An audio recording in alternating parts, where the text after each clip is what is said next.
مولا جائے منتظر آج سارا جہاں ہے اعوذ باللہ السمیع العلیم من الشیطان اللعین الرجیم بسم اللہ الرحمن الرحیم الحمدللہ رب العالمین الصلاة والسلام علی رسولہ الکریم ابی القاسم محمد اللہم صل علی محمد وآل محمد وآلہ الطیبین الطاہرین المعصومین ولعنۃ اللہ علی اعدائہم اجمعین اما بعد فقد قال رسول اللہ صلی اللہ علیہ وآلہ وسلم بسم اللہ الرحمن الرحیم من موت ولم یعرف امام زمانہ موت میتۃ جہلیہ اللہم صل علی محمد وآل محمد وعجل فرج آل محمد۔ گفتگو محور مرکز جو ہمارا موضوع تھا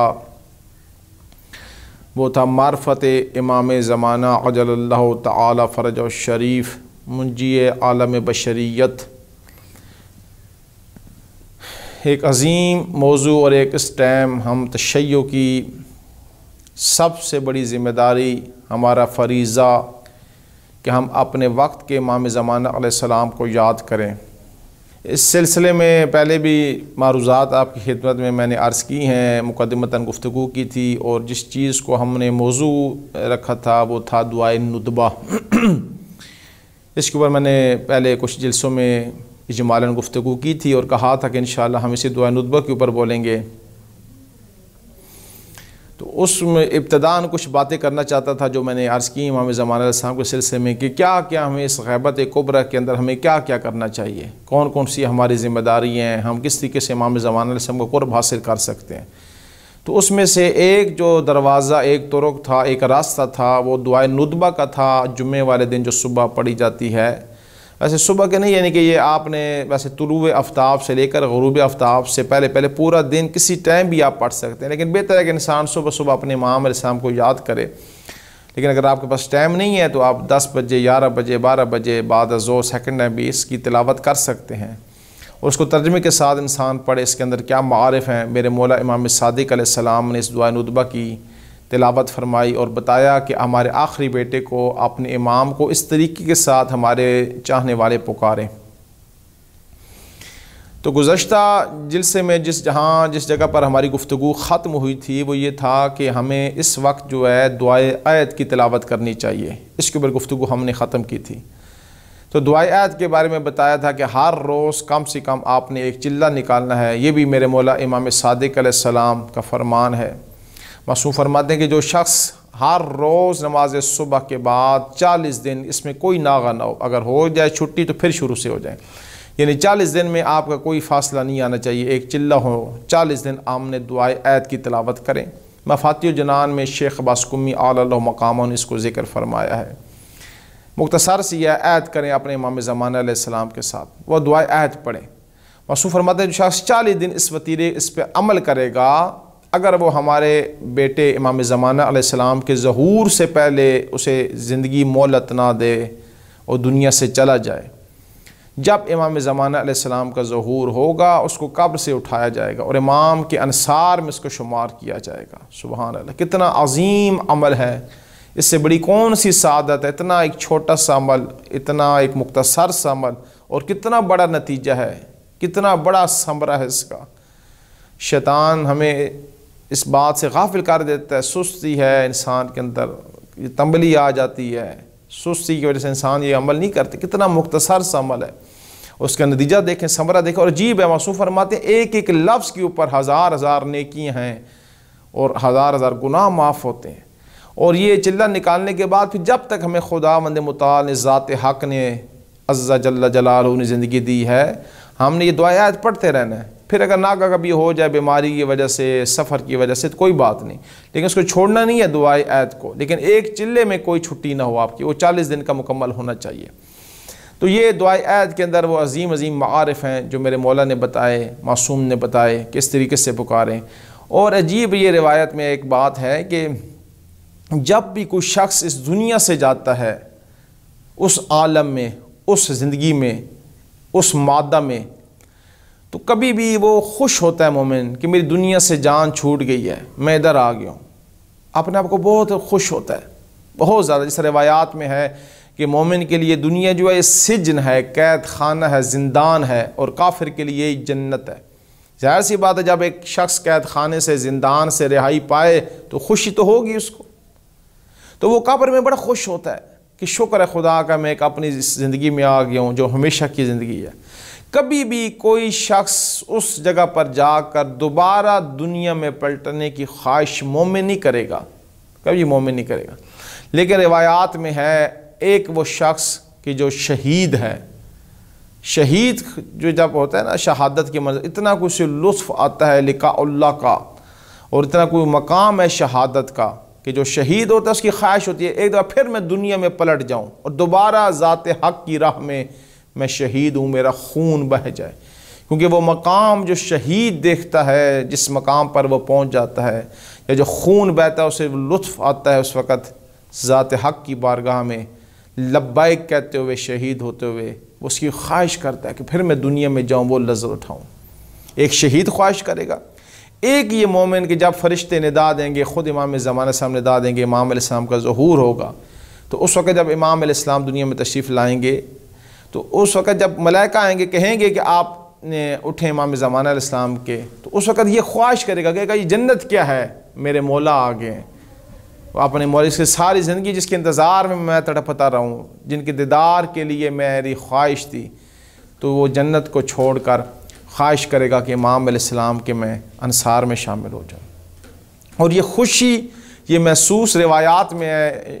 اکمال الدین میں ہے، شیخ صدوق علیہ رحمہ نے اپنی کتاب اکمال الدین میں اس کو ذکر فرمایا. جس نے بھی میرے مولا امام زمانہ علیہ السلام کے حیات طیبہ کے اوپر کتاب کو لکھا، اس روایت کو ذکر فرمایا کہ جب یہ ندا یہ پہنچے گی، یہ تلک الفرہ، یہ خوشی پہنچے گی، یہ مردوں تک ہی پہنچے گی. یتزاورون و یتباشرون، یہ مردے اٹھیں گے قبروں سے اور ایک دوسرے کی زیارت جا کر کریں گے. عجیب ہے، یتزاورون ایک دوسرے کی جا کر زیارت کریں گے، اور یتباشرون اور ایک دوسرے کو جا کر مبارکباد دیں گے، کہیں گے کہ امام زمانہ علیہ السلام تشریف لے ہیں، جن کا انتظار ساری زندگی ہم کرتے رہے، جن کے انتظار میں ہم روتے رہے، جن کو دیکھنے کے لیے ہمارا دل تڑپتا رہا، ہماری آنکھیں ان کی راہ میں رہی، آج وہ امام تشریف لے آئے، ہمیں پکار رہے ہیں، ہمیں ندا دے رہے ہیں. تو اس وقت ہر کوئی شخص اس مولا امام زمانہ علیہ السلام، ذات حق کے خلیفۃ اللہ، یعنی ذات حق کے جانشین امام زمانہ علیہ السلام پکار رہے ہیں، تو لوگ لبیک کہتے ہوئے امام کی بارگاہ میں پہنچیں گے. تو بس غیبت کبریٰ میں یہ ایک دعائے عہد ہے. اور اس میں یہ ایک لفظ میں ایک تلاوت کرتا ہوں، اس آپ خود جب آپ اس کو مفصل، کیونکہ میں یہاں اس کی زیادہ وضاحت نہیں کر سکتا. یہاں پہ ایک جملہ ہے، یہاں پہ فرماتے ہیں کہ اللہم ان حال بینی و بینہ، کہ اے میرے اللہ اگر میرے اور میرے امام زمانہ السلام درمیان حالت آ جائے. کون سی حالت؟ الموت الذی جعلتہ، اس موت کی کہ جس کو ذات حق آپ نے قرار دیا ہے، موت حق ہے. اگر یہ فاصلہ آ جائے، یہ دیوار آ جائے، یہ حجاب آ جائے میرے درمیان اور میرے وقت کے امام علیہ السلام کے درمیان، علی عبادک حتما مقضیہ، یعنی وہ ایسی موت کو جس کو آپ نے اپنے عباد کے اوپر، لوگوں کے اوپر، اپنی مخلوق کے اوپر حتمی قرار دیا ہے اور اس کا کوئی نہیں ہے. فخرجنی من قبرہ، میرے اللہ مجھے قبر سے نکالنا. اس وقت کیا اور کس حالت میں نکالنا؟ اس حالت میں نکالنا کہ میری کفن میں سیفی تلوار ہو اور میں اپنے امام زمانہ علیہ السلام کے لشکر کے لیے وہاں پر آمادہ ہوں. یہ ایک ایسی عظیم ہے دعائے عہد کہ اس کے اوپر انسان رکے معارف ہیں ایک ایک لفظ کے اوپر، کہ خود اس دعائے عہد میں کہ امام زمانہ علیہ السلام آئیں گے، اللہ کی زمین کو آباد کریں گے، اللہ کی مخلوق کو آباد کریں گے. اور حقیقت ہے، یہ واقعیت ہے کہ ابھی تک حقیقت توحید دنیا تک نہیں پہنچی. ابھی تک جو فضا ہے، ہوا ہے، وہ کفر کی ہے، نفاق کی ہے، شرک کی ہے. وہ حقیقی وحدانیت ذات حق کی دنیا تک نہیں توحید پہنچی. وہ حقیقی توحید کب آئے گی؟ جب امام زمانہ علیہ السلام دنیا میں آئیں گے. اس لیے فرماتے ہیں کہ وہ امام علیہ السلام آ کر زمین کو آباد کریں گے. قرآن میں بھی ہے وَعْلَمُوا أَنَّ اللَّهَ يُحْيِي الْأَرْضَ بَعْدَ مَوْتِهَا، جان لو اللہ اس زمین کو موت کے بعد حیات دے گا. عجیب آیت ہے، وَعْلَمُوا أَنَّ اللَّهَ يُحْيِي الْأَرْضَ بَعْدَ مَوْتِهَا. یعنی ذات حق اس زمین کو زندہ کرے گا مرنے کے بعد. ہر چیز کی موت اپنی موت ہوتی ہے. ہاں آپ کی ہماری انسان کی موت کیا ہے کہ اس کے بدن سے اس کی روح نکل جائے، یہ اس کی موت ہے. سورج کی کیا موت ہے؟ قرآن میں کیا پڑھتے ہیں؟ بسم اللہ الرحمن الرحیم. اذا الشمس کورت، جس دن سورج سے اس کی روشنائی کو لے لیا جائے گا، یہ سورج کی موت ہے. اللہ. زمین کی موت کیا ہے؟ زمین کی موت یہ ہے کہ اس کے اوپر کافر چلے. زمین کی موت یہ ہے اس کے اوپر منافق چلے.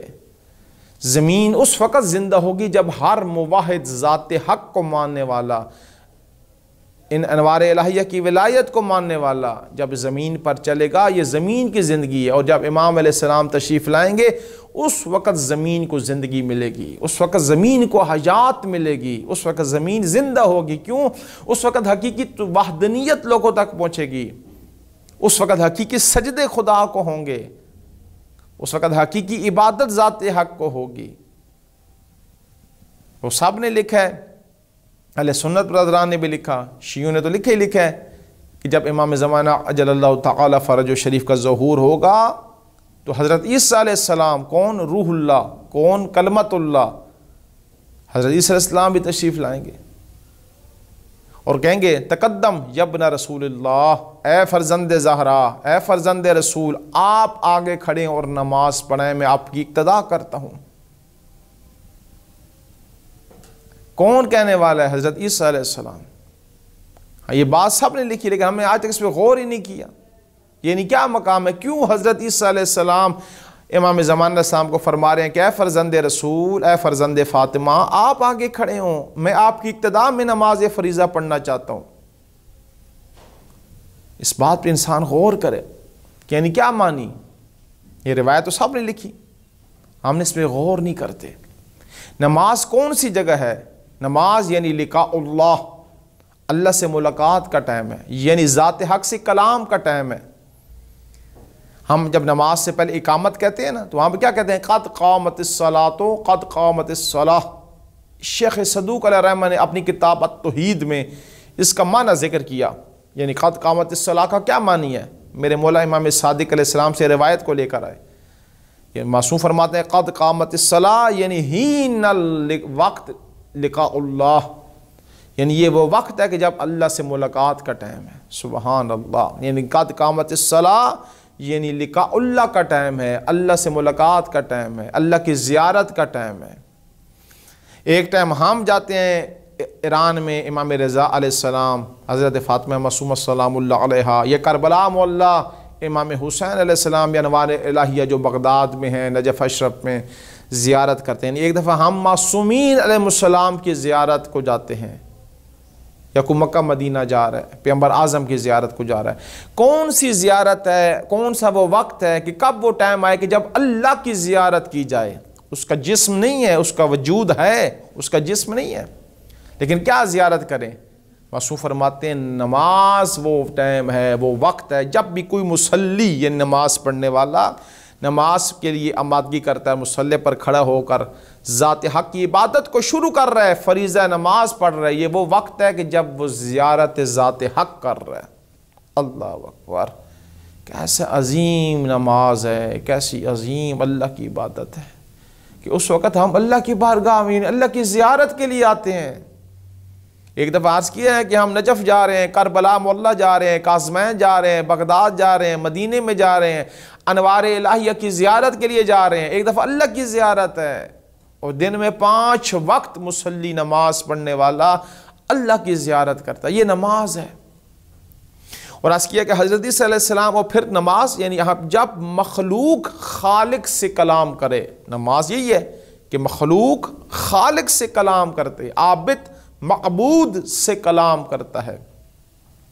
حضرت عیسیٰ علیہ السلام دنیا والوں کو بتا رہے ہیں میں عیسیٰ نبی ہوں، میں روح اللہ ہوں، میں کلمت اللہ ہوں، میں کتاب لے کر آیا ہوں، میں اولو العزم انبیاء میں سے اتنا مقام ہونے کے باوجود جب میں عیسیٰ ذات حق سے کلام کرتا ہوں، جس دروازے کو میں وسیلہ بناتا ہوں، جس کی زبان کو وسیلہ بنا کر اس اللہ سے میں عیسیٰ کلام کرتا ہوں، یہ امام زمانہ ہیں، یہ رسول خاتم الانبیاء کے آخری بیٹے ہیں، یہ فرزند زہرا ہیں، یہ امام حسین علیہ السلام کے بیٹے امام زمانہ علیہ السلام ہیں. ہم نے کہاں پہچانا امام زمانہ علیہ السلام کو؟ ہم تو دنیا کے پیچھے لگے ہوئے ہیں، ہم تو اپنے ہر کوئی شخص اپنی نفسہ نفسی میں لگا ہوا ہے۔ کہاں ہے یوسف زارا؟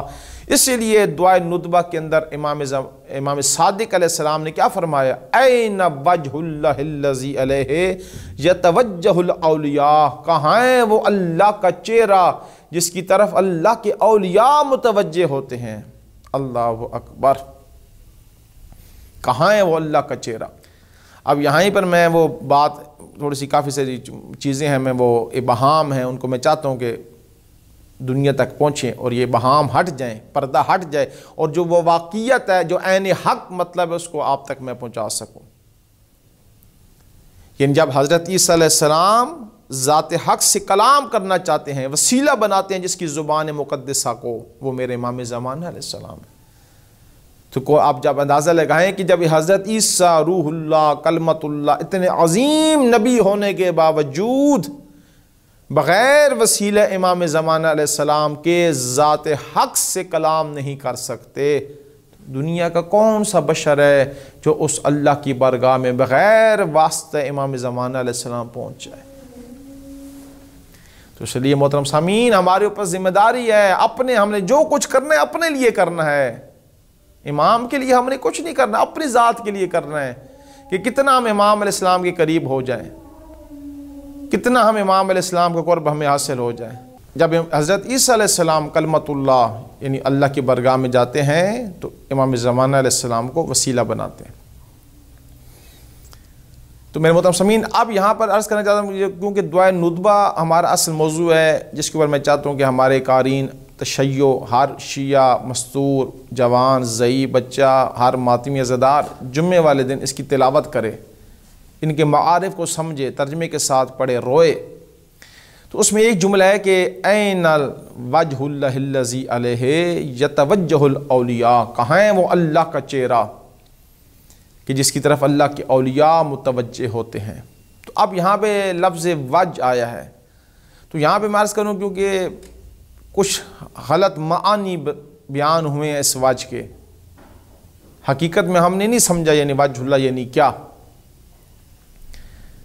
تو میں یہاں پہ عرض کرنا چاہتا ہوں تاکہ حقیقی مطلب واضح ہو سکے۔ اب قرآن کے اندر اس کے علاوہ اور بھی بہت ساری آیات مجیدہ ہیں جن میں ذات حق نے وجہ لفظ استعمال ہوا، جہاں ایک دفعہ ارشاد فرمایا کل من علیہا فان وَيَبْقَى وَجْهُ رَبِّكَ ذُو الْجَلَالِ وَالْإِكْرَامِ۔ اب ہمارے عموماً یہ ترجمہ کیا جاتا ہے لوگوں ذہن میں کہ ہر چیز فانی ہو جائے گی اور جو باقی رہ جائے گا وہ ذات حق کا چہرہ رہ جائے گا، لیکن حقیقت میں اگر دیکھا جائے اس کا معنی جو صحیح وہ بنتا ہے یہ کہ ہر چیز فانی ہے، نہ یہ کہ فانی ہو جائے گی۔ کل من علیہا فان، فان اس میں فاعل مشتق حقیقت میں ہے کہ ابھی بھی ہر چیز فانی ہے۔ وَيَبْقَى وَجْهُ رَبِّكَ ذُو الْجَلَالِ وَالْإِكْرَامِ، اور فقط ذات حق کا چہرہ باقی رہ جائے گا۔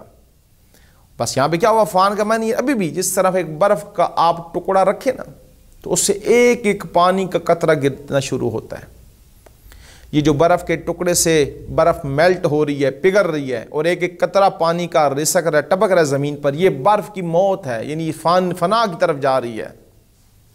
جب تک اس برف کے ٹکڑے سے پانی نہیں نکل رہا تھا، وہ میلٹ نہیں تھی، تب تک وہ ٹھیک کامل تھی، لیکن جیسے ہی اس کو آپ نے ہیٹ پہ رکھا یا اس کو فریج سے نکالا، تپش میں آئی تو اس میں سے پانی کے قطرے گرنا شروع ہو گئے، یہ برف کی فنا ہے۔ اسی طرح ہماری زندگی کا ہر دن، ہر گھنٹہ، ہر سیکنڈ، ہر منٹ، ہر سانس ہم برف کی طرف پگھل رہے ہیں، میلٹ ہو رہے ہیں، ختم ہو رہے ہیں، زندگی ہمارے ہاتھوں سے جا رہی ہے۔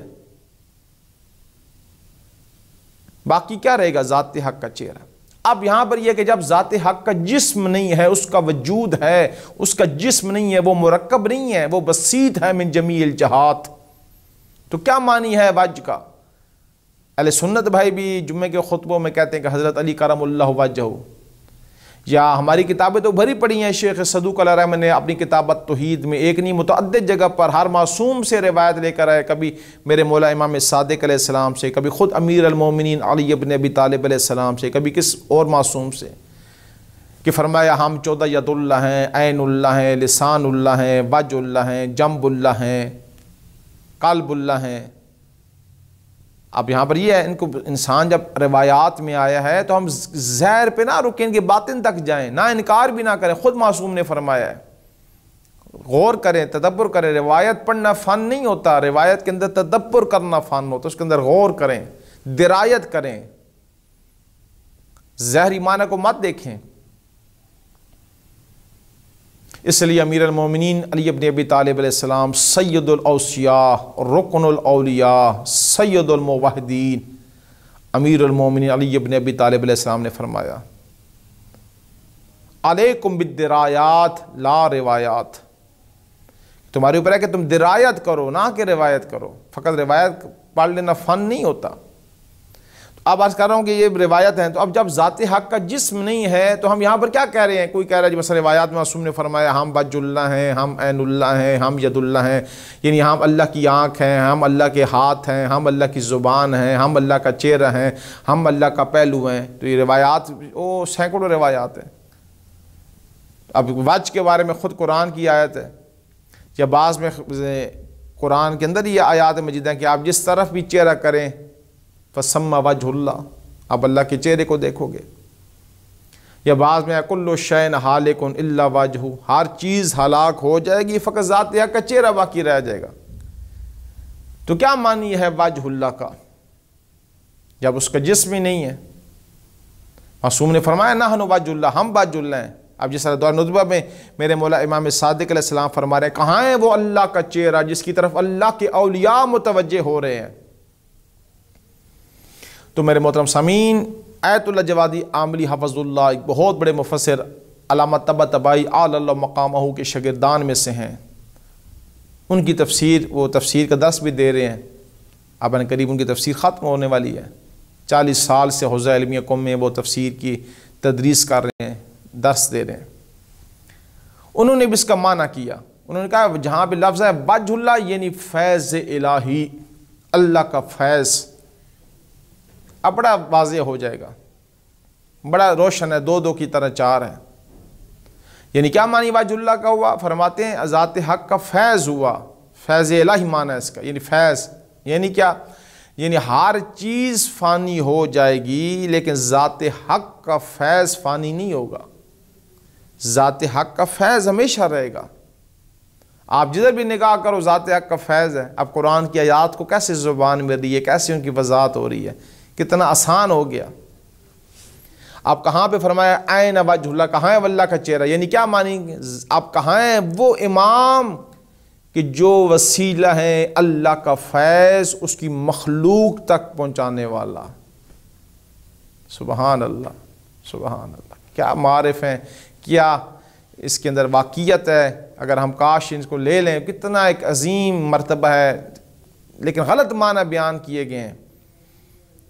وجہ اللہ یعنی فیض الہی، یعنی قیامت معاشر والے دن ہر چیز فانی ہو جائے گی، فانی تو ابھی بھی ہیں، وہ مکمل طور پر فنا ہو جائے گی، لیکن ذات حق کا فیض کبھی ختم نہیں ہوگا۔ معاشر میں بھی، قیامت میں بھی، جنت میں بھی ہر کوئی بندہ زندگی گزارے گا، سانس لے گا، فیض الہی ادھر بھی ہوگا، اس کا فیض کبھی منقطع نہیں ہونے والا، کیونکہ 1 سیکنڈ کے لیے ذات حق کا اگر فیض رک جائے دنیا ختم ہو جائے۔ اور یہ فیض کہاں سے آ رہا ہے؟ یہ کون وسیلہ ہے، کون وہ انوار الہیہ ہیں جو ذات حق کا فیض ہم تک پہنچا رہے ہیں؟ وہ یہ چہادہ انوار الہیہ ہیں۔ تو معاشر میں بھی اگر کوئی بندہ سانس لے رہا ہے، اگر کوئی بندہ زندگی گزارے گا، فیض اللہ کا ہے، لیکن وسیلہ ہم تک پہنچانے میں اس ذات حق کا فیض یہ انوار الہیہ ہیں۔ اور آج کے زمانے میں ذات حق کا فیض جو ہم تک آ رہا ہے یہ ہمارے امام زمانہ عجل اللہ تعالی فرج الشریف کی وجہ سے آ رہا ہے۔ تو اب یہاں پر یہ ایک مطلب وہ وجہ کا معنی میں نے عرض کیا۔ اس کی اب اسی طرح لسان کا ایک اپنا معنی ہے، عرض کروں عین اللہ کا ایک اپنا معنی ہے، ید اللہ کا ایک اپنا معنی ہے، جنب اللہ کا ایک اپنا معنی ہے، قلب اللہ کا اپنا معنی ہے۔ ان کو معانی ہے، معارف ہیں، بزرگان ان کی وضاحت کی ہے۔ یہ کتاب عرض کیا شیخ صدوق علیہ رحمہ کی جو کتاب التوحید، اس کی شارحین نے جو شرح لکھی ہے، سب سے بہترین شرح عربی میں 3 جلدوں پر مشتمل ہے، سید قاضی طباطبائی کی، بہت زبردست انہوں نے وضاحت کی اور بہت اچھے معارف بیان کیے ہیں ایک ایک لفظ کے بارے میں۔ تو اب یہ ایک اب اولیاء، وہ اولیاء کون ہیں جو امام زمانہ علیہ السلام کی طرف متوجہ ہوتے ہیں؟ وہ اولیاء کون ہیں؟ ان کا کیا مقام ہے؟ وہ کس مرتبے پہ فائز ہیں؟ عجیب ہے واقعی اولیاء اللہ کون ہے۔ ایک دن خاتم الانبیاء، سید الانبیاء، اشرف الانبیاء، ختم المرتبت حضرت محمد مصطفیٰ صلی اللہ علیہ وآلہ وسلم، اللہم صلی علی محمد وآل محمد وعجل فرج آل محمد، بیٹھے تھے۔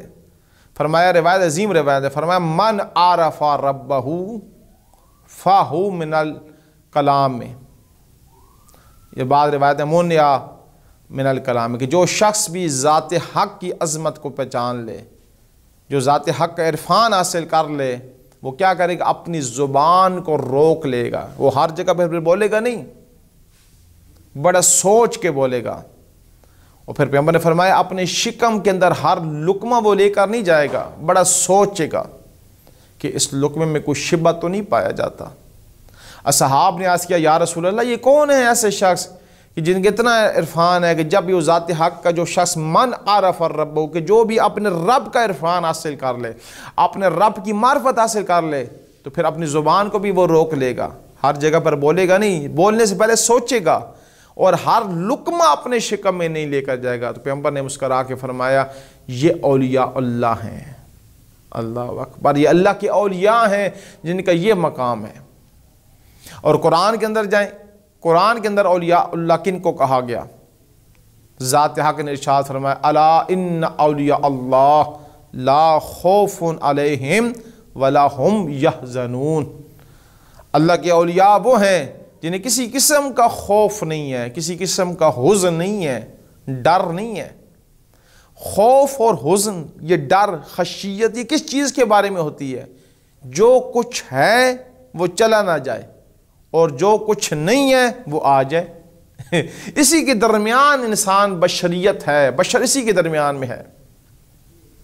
اور ذات حق نے اپنی لا ریب کتاب میں کیا ارشاد فرما رہے ہیں؟ الا ان اولیاء اللہ، بے تحقیق جو اللہ کے اولیاء ہیں، لا خوف علیہم، انہیں خوف بھی نہیں ہے، ولا هم یحزنون، اور انہیں کسی قسم کا حزن نہیں ہے۔ جو کچھ ہے وہ اللہ کی ہے، وہ چلا جائے کوئی نہیں ہے، جو کچھ نہیں ہے اس کے بارے میں ہم یہی ہے، ہم بشریت اسی میں ہے کہ جو کچھ ہمارے پاس ہے وہ ختم نہ ہو جائے، وہ چلا نہ جائے، اور جو کچھ نہیں ہے وہ آ جائے۔ لیکن اولیاء اللہ ان سے منزہ و مبرہ ہیں۔ تو بس قرآن کے اندر اولیاء اللہ کے بارے میں ذات حق نے فرمایا، خاتم الانبیاء، سید الانبیاء، اشرف الانبیاء نے آنے کے بعد اسی آیت کی تفسیر کی، وضاحت کی، اصحاب کو بتایا کہ یہ دوسری شان ہے ان کی، کہ وہ ہر جگہ پر نہیں بولتے، بڑا سوچ کر بولتے ہیں، اپنی زبان کو حرکت دیتے ہیں، جنبش دیتے ہیں۔ کیونکہ امیر المومنین سید الموحدین نے فرمایا کہ انسان کی جو زبان ہے اس کا وزن بہت کم ہے اعضائے بدن کی باڈی میں سے۔ آپ ہاتھ کا وزن دیکھ لیں اس چیز کا، لیکن اس کا وزن بہت زیادہ کم ہے، لیکن جرم اس کا سب سے زیادہ ہے۔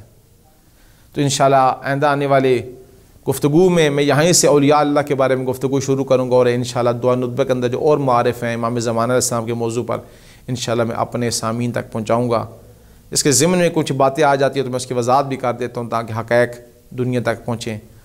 اللہم صلی علی محمد وآل محمد وعجل فرج آل محمد۔ منتظر آج سارا جہاں ہے، آپ آ جائیے، جانشین نبی